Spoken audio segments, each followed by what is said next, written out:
Shalom, queridos. Bendito seja o nome do Senhor. Tenho a certeza que nós estamos no esconderijo do Altíssimo e na sombra do Onipotente Deus nós estamos descansando, dizendo que o Senhor é o nosso refúgio, a nossa fortaleza, nosso Deus em quem confiamos. Ele nos livra do laço do passarinheiro e da peste perniciosa, nos cobre com as suas penas e debaixo das suas asas nós estamos seguros. Sua verdade é escudo e broquel. Nós não tememos os terrores da noite, nem a seta que voe de dia, nem a peste que ande na escuridão, nem mortandade que assole ao meio-dia. 1000 poderão cair ao nosso lado, 10.000 à nossa direita, nós não seremos atingidos. Porque os seus anjos, o Senhor já deu ordem ao nosso respeito, para nos guardar em todos os nossos caminhos. Eles nos sustentam com as suas mãos, para que nós não tropecemos com nossos pés em pedra. Pisamos o leão e a áspera e calcamos aos pés o filho do leão e a serpente. Porque temos amado o Senhor e temos colocado no alto refúgio. Porque nós conhecemos o seu nome, quando nós lhe invocamos, ele nos responde. Ele nos dá abundância de dias e nos mostra a sua salvação. Esse é mais um dia que o Senhor fez, para nós estarmos glorificando o nome dele. E nada melhor do que estarmos conhecendo a Ele. Se queremos realmente glorificar o nome dEle, tenhamos interesse em conhecê-lo. Todos nós gostamos quando alguém quer nos conhecer, quando as pessoas se interessam por nós, não é assim? Quem de nós humanos não tem vontade de ter pessoas se interessando por nós? Nós queremos viver na indiferença, as pessoas indiferentes a nós? Pois nós que somos humanos, que não merecemos, ninguém está se interessando por nós, porque sabemos que não tem nada de bom em nós, a não ser o Senhor, quando nós aceitamos a Jesus. Mas mesmo assim a gente quer que as pessoas se interessem por nós. Agora imagine aquele que é santo, santo, santo. Como ele não está se alegrando conosco, porque sabemos que ele está vendo que nós estamos nos interessando em conhecê-lo. Ele está vendo todas as coisas. Ele está vendo o seu interesse de acordar cedo para estar nesses capítulos de Levítico. Ele está vendo que quando eu termino aqui, a live vocês continuam estudando, estuda outros capítulos da Bíblia. Ele está vendo tudo e ele está se alegrando. E quando Deus se alegra, o desejo do nosso coração é satisfeito. Está escrito na palavra que se a gente agradar, o salmista fala, se a gente agradar o Senhor, Ele satisfaz o desejo do nosso coração. Então já temos aqui um ponto positivo entre muitos, é de estar agradando a Deus. Nada agrada mais o Senhor do que Ele ver você se interessar pelo que Ele diz. Então pronto, vamos lá? O Senhor está falando aqui em Levítico capítulo 21. A vocês que tiveram dificuldade de estar na live das 18 horas ontem, que não tem Face, que não está comigo ao meio-dia, não se esqueça que nós temos os vídeos no YouTube. Então, os vídeos das lives que você não pode estar presente estão no YouTube. Tanto esse das 6 da manhã, aqui no Instagram, o do meio-dia no Facebook e o do Instagram às 18 horas. Todos eles estão em vídeos no YouTube. Então, está um material farto, a gente realmente está no ponto certo. A cada dia, conhecendo o Senhor. Conheçamos e prossigamos em conhecer o Senhor. Aleluia. Hoje eu tive a ajuda de uma discípula que descobriu que eu estou dando a referência errada. Conheçamos e prossigamos ao Senhor. Eu falando sempre Oséias 6, e a discípula me comunicou que ela verificou. Isso é sinal que estuda, não é? Tem muita gente que está me ajudando quando eu digo alguma referência errada, e esse é sinal que a pessoa vai verificar o que eu falo, e é correto fazer isso. O Senhor mostra na Bíblia, na Nova Aliança, quando Paulo falava, tinha um povo chamado bereanos, que eles iam verificar tudo que foi dito, para ver se estava sendo tudo certo. Eles iam verificar. E não deve ser diferente conosco. Tudo que a gente fala da Bíblia, as pessoas devem conferir. E como sabe que eu não estou, vocês sabem que eu não estou mal intencionada quando eu digo um versículo errado. É porque eu sou um ser humano e falha a minha memória, não é? Então, a gente tem que ter atalaias. Vocês que estão me ouvindo, sempre estejam ouvindo, sempre vendo. A discípula me disse que eu estou falando, agora vim conferir. Uma discípula me falou que eu estou dizendo Oséias, capítulo 6, versículo 3. Ela me disse que não é esse versículo. Conheçamos e prossigamos a conhecer o Senhor.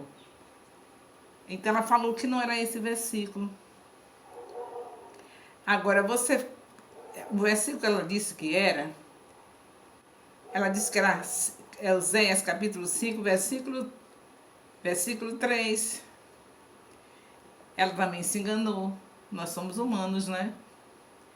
Eu estou dizendo o versículo correto. É Oséias, capítulo 6, versículo 3. Conheçamos e prossigamos a conhecer o Senhor. Eu não estou citando o nome da discípula, nem estou querendo envergonhá-la. Eu errei, eu podia ter errado, mas na verdade é ela que se enganou, porque não é Oséias, capítulo 5, versículo 3. Oséias capítulo 5, versículo 3 está falando, eu conheço a Efraim. Então, conservemos a referência de Oséias capítulo 6, versículo 3. Conheçamos e prossigamos em conhecer o Senhor. Pronto? Está resolvido. Eu agradeço a discípula que tentou me ajudar, mas quem deu a referência errada foi ela. Não é Oséias 5, capítulo 3, é Oséias 6, capítulo 3, como eu tenho dito todos os dias. Ela deve ter se atrapalhado e na vontade de me ajudar, ela tentou passar para mim o versículo, mas a minha referência de Oséias, capítulo 6, versículo 3, está correta. Conheçamos e prossigamos em conhecer o Senhor. Então vamos prosseguir aqui.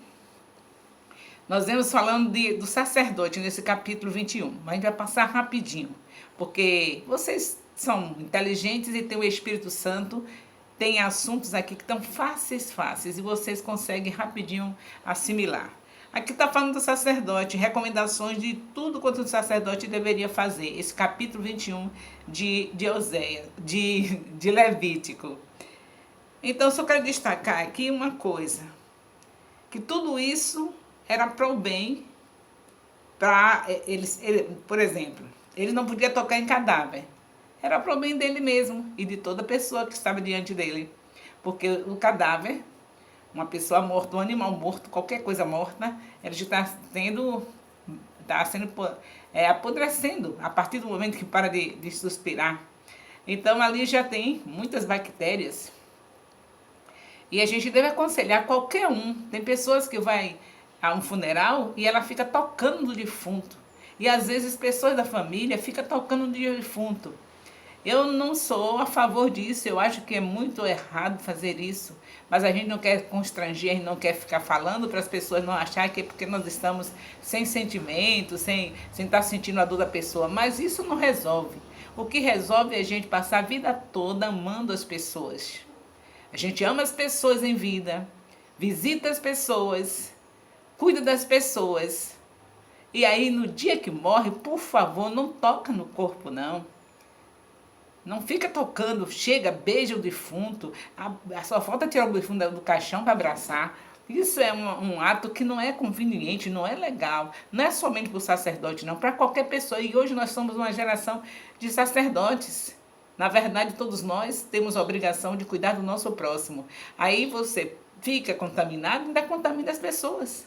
Porque nós hoje sabemos que temos uma obrigação, estamos abraçando as pessoas, aconselhando as pessoas, seja qual for o nível, com título ou sem título, nós temos o Espírito Santo para ajudar os outros. Aí você fica, pega no defunto, depois vai abraçar a pessoa. Até ali no próprio funeral, a pessoa chega ali, pega no defunto e faz aquela lamentação, segurando na mão, uma porção de coisas que são erradas, e depois vai e abraça as pessoas que estão ali no funeral, transmitindo, meu Deus, impureza para todos. E aqui está recomendando isso para o sacerdote.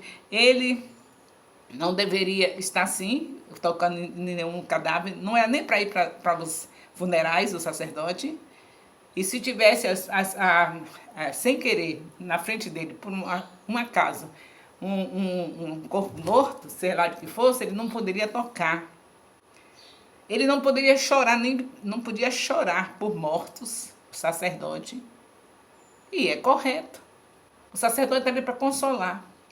Então ele tem que estar na fortaleza do Espírito Santo para estar. Isso naquele tempo, isso é válido para hoje também.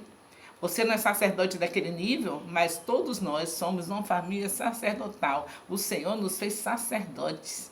Ele é o sumo sacerdote, Jesus, e nós somos os sacerdotes do Senhor.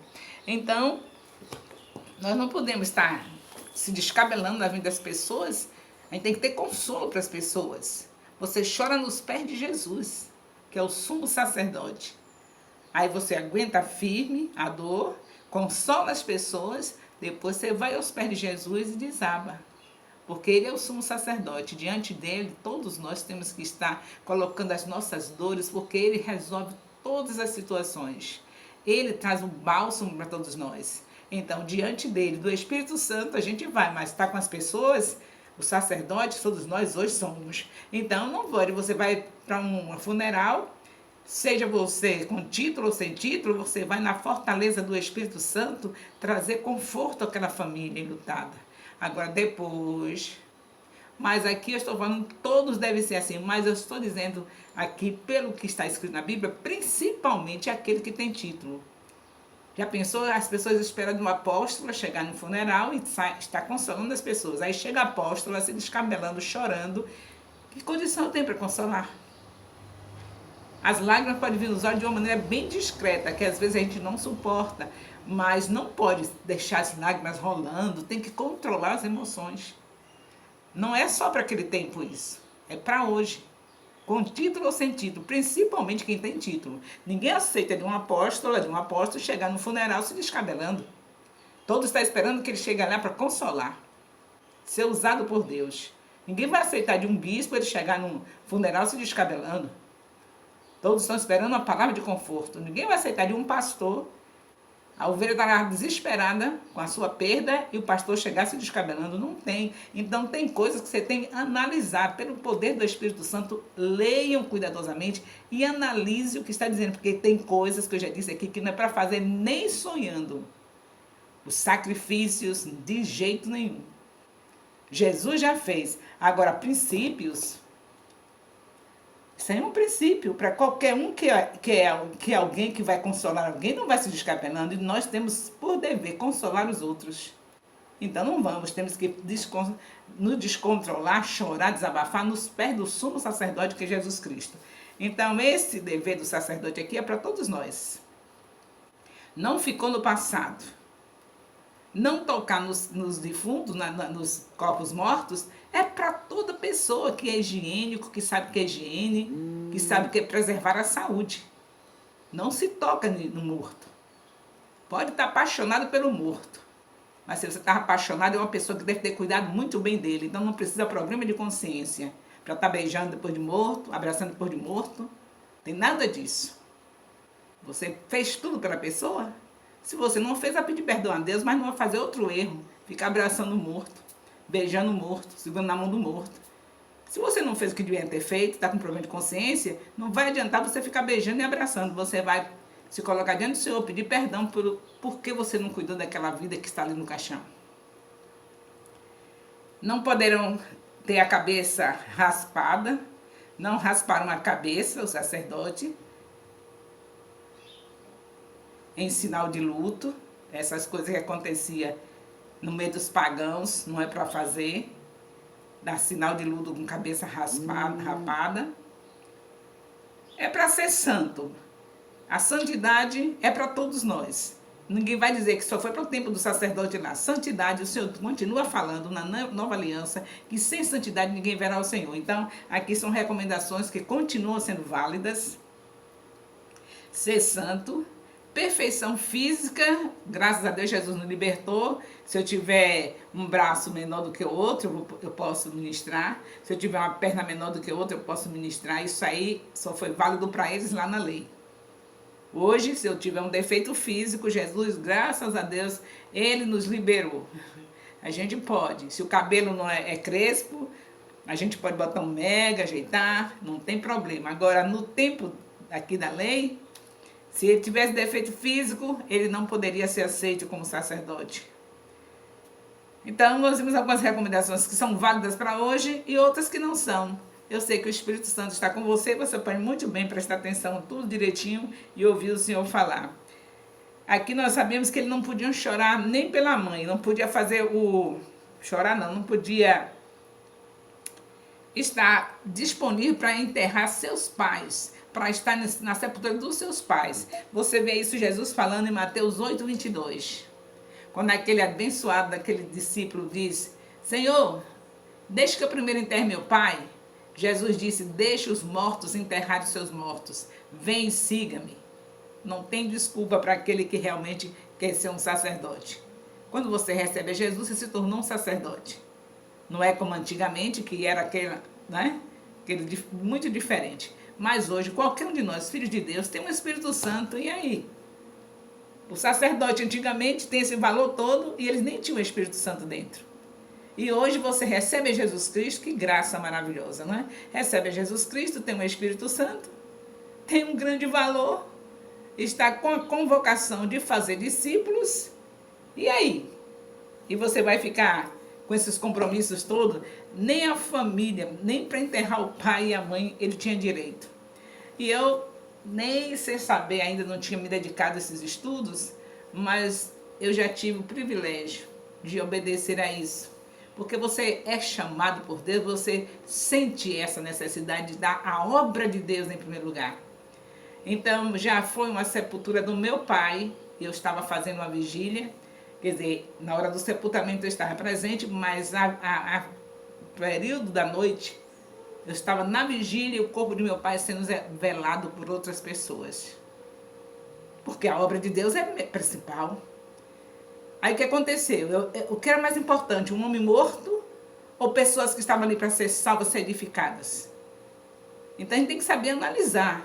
Tem coisas que aconteciam com eles lá que é para se fazer. Então, entre um corpo lá sem vida e as pessoas velando e pessoas vivas precisando de edificação, nessa mesma noite, nessa mesma vigília, uma pessoa que estava traumatizada desde que o pai morreu, não tinha consolo, anos já passados, ela com aquele trauma, nessa noite ficou curada nessa vigília, porque quando ela viu eu chegar no portão do templo, o pessoal chegou com o corpo do meu pai, que veio de Salvador, e meus irmãos iam até a porta do templo para falar comigo. E o corpo do meu pai estava ali, acompanhando, dentro do carro apropriado. E eu falei com meus irmãos, abençoei meus irmãos, voltei para o templo, cheguei na frente do povo e disse, o corpo do meu pai acabou de chegar de Salvador e vai ser velado agora, na nossa casa. Mas eu continuarei aqui com vocês, porque tudo que eu tinha que fazer com meu pai, eu sei que falhei em muitas coisas, mas o máximo que eu tentei fazer, já fiz. Agora ele já está com o Senhor. Inclusive a salvação dele foi através da minha vida. Então o principal que eu tinha que fazer era testemunhar de tal maneira que meu pai conseguiu se encontrar com Jesus, morreu salvo, o corpo agora ali só era o corpo. Então o sacerdote tem uma grande responsabilidade diante de Deus de não deixar nada passar na frente da obra do Senhor. Qual era o mais importante? Eu continuar edificando aquelas vidas ali, inclusive esse testemunho tirou o trauma dessa menina. A menina tinha perdido o pai, estava traumatizada, já tinha anos passados, ela não se conformava. Quando ela viu a maneira tão séria que eu enfrentei aquela situação, não estava chorando, não estava me descabelando. O que eu tinha que fazer principal pelo meu pai eu fiz. Desde os 7 anos aceitei Jesus. Mudou a minha vida. Meu pai viu a diferença. Meu pai aceitou Jesus. Agora meu pai estava partindo para a glória com 76 anos. E eu ali numa vigília não interrompi. Então a gente já tem isso dentro de nós. Quando nós somos chamados, já somos assim. Nada é mais importante do que a obra de Deus. Eu também estava fazendo a ministração, recebendo de Deus uma palavra para entregar num domingo. Isso aí já tem 20 anos. Num domingo, eu estava na madrugada, recebendo de Deus a palavra, preparando aquela ministração.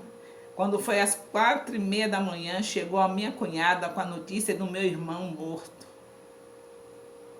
Naquela madrugada eu já tinha orado por eles, por toda a minha família.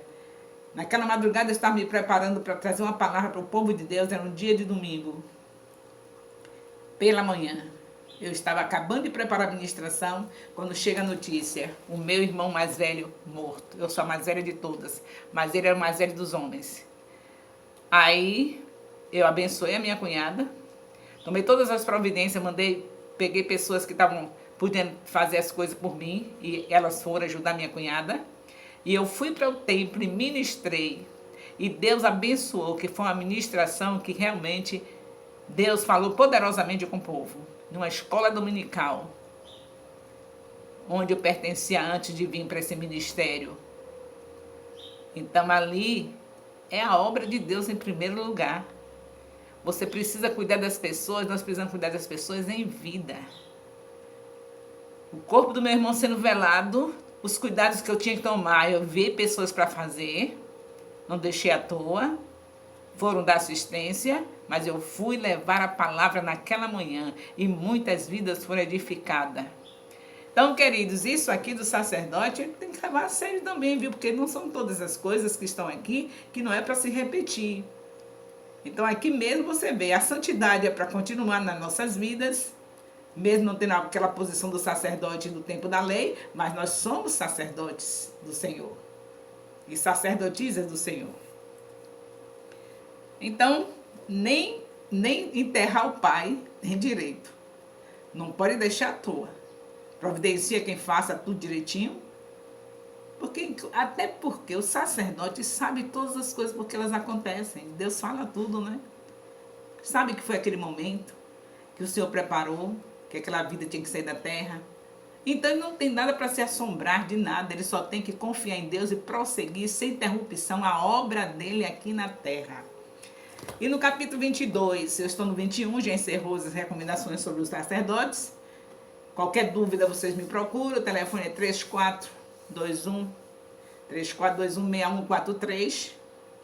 E nós podemos conversar. Se você se escandalizou com alguma coisa, se alguma palavra não saiu legal, eu quero saber, porque eu vou dar conta de tudo que eu falo diante de Deus. Então vocês sejam minhas atalaias. Se eu falei alguma coisa que você se escandalizou, que não é realmente o que está na Bíblia, você medite no capítulo 21 e veja. Se tiver alguma coisa que eu falei que não está na Bíblia, que está errado, você vem até a mim e nós conversaremos e eu estarei sendo convencida pelo Espírito Santo. Se você vem da parte de Deus com o Espírito Santo para me mostrar onde foi que estava incorreto, claro que eu vou receber.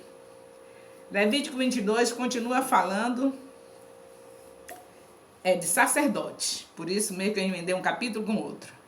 Por que será que Deus tinha tanta ordenança, tanta orientação para os sacerdotes? Por que havia tantas orientações a respeito dos sacerdotes? Sabe por quê? Os israelitas deveriam estar bem familiarizados com os sacerdotes pagãos de lá do Egito. Deus, ele pensa em tudo. Ele não é como você e eu não, que a gente deixa algumas coisas sem pensar, sem ser resolvida. Não, ele sabe tudo. Então Deus sabia que o seu povo passou 400 anos diante de sacerdotes pagãos que tinham interesse no poder, eram envolvidos simplesmente com a situação política do Egito e eles queriam o poder. Eles não estavam interessados em servir aos deuses dele, eram os pagãos, eram os deuses dele. Mas era um motivo para eles se promoverem, para eles receberem posições altas que eles almejavam na sociedade. E eram os deuses estranhos que eles serviam. Então Deus, que sabia como estava a cabecinha dos israelitas, sabe todas as coisas. Os israelitas viam essas coisas e estavam meio cismados com esse negócio de sacerdote. Alguns iam querer realmente ser para fazer a mesma coisa que os sacerdotes pagãos do Egito faziam. E outros nem iam querer. Não, esse negócio é para ter poder, eu não estou afim disso não. Então Deus já sabia o que foi que eles aprenderam em 400 anos. As pessoas com os falsos deuses, sendo sacerdote de falsos deuses e se aproveitando daquela posição para receber poder, para ser pessoa de potência dentro da sociedade. Aí Deus capricha Tome recomendações, mostrando para eles que como ele é diferente, ele é o Deus vivo, todo-poderoso, ele não queria nenhum sacerdote, não era por causa desses motivos que os sacerdotes pagãos tinham, mas era para poder servi-lo. A obra dele seria o principal na vida do sacerdote, não tinha outra coisa, por isso mesmo tinha essas exigências, que você viu, acabou de ver no capítulo 21, por conta disso aí. Era para saber, ter consciência que eles foram chamados para servir ao Senhor. Eu tenho consciência que fui chamada para servir ao Senhor, como sacerdotisa do Senhor. Vocês nunca me viram sem pedir da obra por causa de um filho especial. Agora eu deixo ele à toa? Não. Quem é que me ajuda? Quem é que cuida dele na minha ausência quando eu estou fazendo essa obra, tanto aqui nas lives como quando eu saio para fazer a obra? Quem é que faz? Eu deixo meu filho à toa? Não, porque a Bíblia diz que quem não cuida dos seus é pior do que os infiéis. O que Deus está falando não é que aquele sacerdote não enterre seu pai e deixe ele lá à toa, mas ele providencia pessoas para administrar as situações dele, de família, de que for. Porque ele tem uma obra a fazer, servir ao Senhor, servir ao povo dele, porque Deus chamou para isso. Então, meu filho especial, a gente gasta muito. Deus tem nos abençoado, a gente faz um grande investimento, porque as pessoas que nós colocamos para cuidar dos nossos filhos são pessoas que são santas, pessoas que são separadas, pessoas que têm um bom caráter, pessoas que vivem Jesus. Não é qualquer pessoa, não. E nós temos que dar gratificação digna. Não está sendo tão digna como deveria, viu? Mas a gente dá com todo prazer, o máximo que a gente pode. Porque nosso filho é tesouro, é herança do Senhor. Então ele fica bem cuidado. No amanhecer, chegam pessoas para nos ajudar, não, logo cedo não, porque ele não vai também sacrificar a pessoa. A gente começa desde 4 horas, 4h30 da manhã, cuidando dele, porque ele acorda cedo mesmo. Mas quando dá 6 horas, as pessoas chegam e ali os cuidados, todos os cuidados. E quando nós viajamos, são 3 pessoas, são 3 turnos, para não ficar cansativo. Uma pega às 6 da manhã, termina às 14, outra pega das 14 às 21, porque não deixa sair 22, que é tarde. E aí entra outra para o turno da noite, para dormir, quando nós viajamos. Então, mas ninguém nunca me viu interromper, exceto se eu não achar alguém para vir ficar, que também não seria certo largar meu filho sozinho dentro de uma casa. Mas nunca aconteceu, Deus tem me abençoado, que sempre tem. Então é assim que a gente faz. Se a gente realmente é chamado pelo Senhor, a gente vai dedicar a nossa vida só ao Senhor. São 3 capítulos por dia e às vezes mais de 3. Você pensa que isso me custa o quê? Eu não saber nada da minha casa, porque eu estou dedicada à obra do Senhor. Eu fico sem saber nem onde estão minhas roupas, porque elas arrumam tudo e elas que botam e guardam. Onde é que está essa roupa, essa blusa? Elas vão me dizer. A minha tarefa é somente com meu filho logo cedo, porque essa aí ninguém pode fazer, eu e meu marido. É o banho dele e a alimentação dele das 5 horas da manhã. E às vezes até antes. Mas o restante das coisas eu vou me dedicar ao estudo da palavra, porque o sacerdote tem que estar alimentado, receber de Deus para passar o alimento para o povo. Não pode de maneira nenhuma você ser um chamado pelo Senhor, um pastor, um bispo. Você já leu 1 Timóteo capítulo 3? É tão importante essas recomendações dos sacerdotes, e eu já disse a você que não é válido somente para a antiga aliança, mas para a nova também, que você vai lá em 1 Timóteo, vendo as recomendações para ver se não são tiradas daqui da antiga aliança. 1 Timóteo você vê, se o sacerdote tiver uma família detonada, ele nem pode ser sacerdote. Quando eu digo sacerdote, hoje eu estou falando de apóstolos, de bispos, estou falando de pastores, de missionários. Pode ter alguns aí que estejam insistindo com a família detonada, mas não vai muito longe. Porque Deus já determinou que é assim, ele tem que ser o exemplo da família dele. Como é que vai cuidar dos outros se ele não cuidou da sua? Eu não estou falando de um sacerdote que já tenha os filhos já adultos e eles fizeram alguma coisa. Você viu que Arão, os filhos já estavam adultos, crescidinhos já, não é? E foram fulminados. Mas foi encerrado o ministério de Arão? Não. Por quê? Porque não foi na criação, não. Não foi no tempo da adolescência. Não foi no tempo que estava debaixo da autoridade dos pais. Mas se está debaixo da autoridade dos pais, Os sacerdotes ficam em mal situação se seus filhos, crianças, adolescentes, jovens que estão debaixo do seu teto, cometendo todo tipo de coisa que não presta, envergonhando o nome de Jesus, não é para ministrar, não é para estar na frente da igreja. Sabemos que tem alguns que estão teimando e fazendo isso, mas não tem credibilidade. Só é para escandalizar o nome do Senhor. Escandaliza mesmo.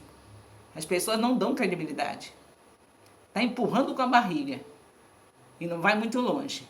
Mas, se depois que você já tem filhos, casados, adultos, dono de si mesmo, acontecer alguma coisa, isso não impede, em tempo algum, nem no tempo desse tempo da primeira aliança, não impedia, porque se fosse assim, Arão tinha terminado o ministério dele ali. Os filhos cometeram aquele erro terrível, foram fulminados por Deus, mas não foi impedido o ministério de Arão, porque eles não eram mais crianças, não era adolescente e nem era nenhum jovenzinho debaixo dos custos dele. Já eram independentes. Então tem que ter cuidado com aquelas coisas que estão sendo válidas. Por conta disso, você sabe que eu tenho hoje esse filho especial, porque eu não tive cuidado. O Senhor falou para não casar com parenta e eu achei que era coisa da antiga aliança que não tinha mais validade. E hoje eu estou tendo a consequência de um filho especial que trouxe lá da família, que tinha muitos autistas na família. E aí eu nem aí, pensando em estar abafando, achando, não, aqui é a primeira aliança, não tem validade. Tenha cuidado. Em relação a sacrifícios, não. Não e não. Jesus já fez o sacrifício para a salvação. Você não tem mais que ter perdão de pecado através de morte de nenhum bicho, de nenhum animal. Mas as outras recomendações, nós somos salvos pela graça, somos, mas as boas obras para ser feita. E obediência aos princípios é boa obra. As boas obras glorificam o Pai, porque eu sou salva, então eu tenho que fazer as obras que glorificam meu Pai. Então as recomendações aqui são importantes para nossas vidas. Não vamos ter uma família qualquer, vamos caprichar como sacerdote com a nossa família. Se você já está com seus filhos crescidos, independentes, glórias a Deus, ore para que eles se mantenham bem. Se eles não tiverem problema, você não responde mais. Mas se está criando seus filhos, estão pequenos, e chega no templo de qualquer jeito, andando com bem entende, desonrando o nome do Senhor, e você na frente como sacerdote, lembre que tudo na vida do sacerdote era tudo muito exigente. Muita exigência. E o sumo sacerdote nem se fala mais. Mas hoje já temos o sumo sacerdote que é Jesus. Só temos somos a família sacerdotal. E o sumo sacerdote é o Senhor Jesus. Então essas exigências do sumo sacerdote já está lá sobre Jesus Cristo. Ele já levou todas. Mas essas recomendações para toda a família de Deus, todo aquele que recebe Jesus, continuam sendo válidas. E você vê isso em 1 Timóteo, capítulo 3. Dá uma lidinha, você vê. E quando você vê ali, você vai comparar com muitas famílias sacerdotais que estão fora daqueles princípios e ore por elas. Não é para você sair dizendo, olhe, então a família de fulana, daquela bispa, daquele bispo, a família daquele pastor, daquela pastora, a família daquele missionário, daquela missionária, a família daquele apóstolo, daquela apóstola, nada disso. Não vai procurar condenação para a sua vida. Quando você vê o irmão no erro, você vai a ele. Se você quiser comentar, você vai lá a eles. Ô, meu irmão, eu estou orando pelo Senhor, eu sei que você é um bispo, eu sei que você é um apóstolo, mas essa situação na sua família aí, esses seus filhos adolescentes, esses seus filhos aí jovens dentro da sua casa, estão desonrando o nome do Senhor, e eu vou continuar orando, e o irmão vigie mais um pouquinho, tenha mais autoridade sobre eles. Seja sincera com o seu sacerdote. Seja sincero com o seu bispo, com sua bispa, com seu apóstolo, com sua apóstola. Não faça comentários, porque o Senhor é para sua condenação. O Senhor não vai deixar passar. Quer dizer, Ele vai te perdoar, mas você vai sofrer as consequências. A graça, a vantagem é essa, que você tem um perdão, basta você confessar os seus pecados. O Senhor é fiel e justo para te perdoar e te purificar de toda injustiça. Mas não se esqueça das consequências. O Senhor me purificou da injustiça de ter um filho autista porque casei com primo. Já me purificou, mas a consequência está aí. Todos os dias, a trabalheira que nós temos, graças a Deus que o Senhor nos dá saúde para cuidar. Então temos que ter essas observações. Você tendo dúvidas, já sabe, capítulo 22, bênção de Deus, né? Se tiver dúvida, só é você procurar. Telefone 3423, telefone 34216143 e nós disponíveis para estarmos sendo usados pelo Espírito de Deus. Nosso horário está encerrado, eu quero abençoar vocês com aquela bênção que só o Senhor pode dar. Que Ele te abençoe com aquilo que você está necessitando, eu não sei, mas Ele sabe. Que você tenha esse desejo, seu coração concedido, desde quando você está agradando a Deus. Você está interessado em conhecer mais ao Senhor, isso é agradável a Ele. Então eu quero também dar aquele beijo no coração.